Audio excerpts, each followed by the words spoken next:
Как думаешь, какая тема попадется в физре? Тема про друзей, наверное, будет. Может, про родных, не думаешь?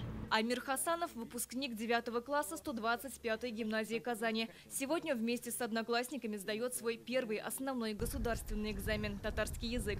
На тестирование пришел в Тюбетейке. Нам хотелось как бы показать то, что мы любим татарский язык. Пришли в Тюбетейки, чтобы поддержать как-никак нашу национальность. Мы готовились целый год, писали письма, реплики переводили и тщательно готовились к тесту.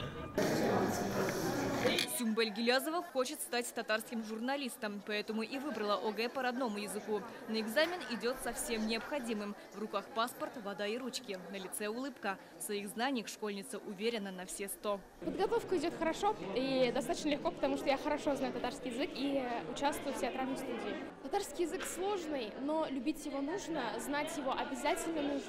И я всем желаю, чтобы никто не забывал свой родной язык. В Казани ОГЭ по родному языку проходит сразу в 4 пунктах. Самое большое количество экзаменуемых в Советском районе.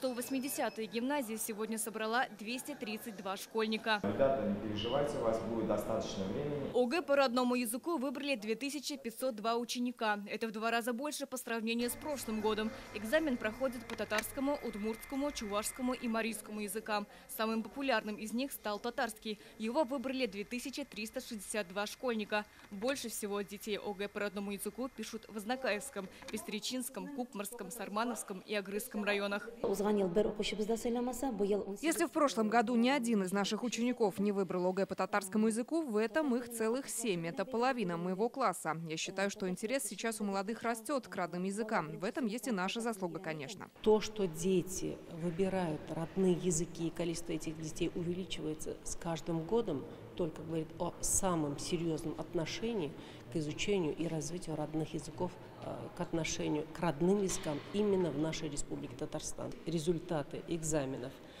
этого предмета также покажут добросовестную работу наших учителей, и что не случайно они выбрали этот предмет. Они этот предмет знают, любят, понимают. Я считаю, каждый школьник должен сдавать родной язык, так как он все-таки родной, и мы должны продолжать свой род.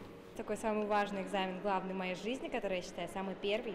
Я готовилась, всю ночь не спала, моя ученица меня поддерживала, и мы тренировались. Экзамен по родному языку состоит из 33 заданий. В их числе тестирование, работа с текстом, аудирование и письмо другу. На их выполнение дается 3 часа 55 минут. Сирина Сахапова, Лейсан Саитова, ТНВ, Казань.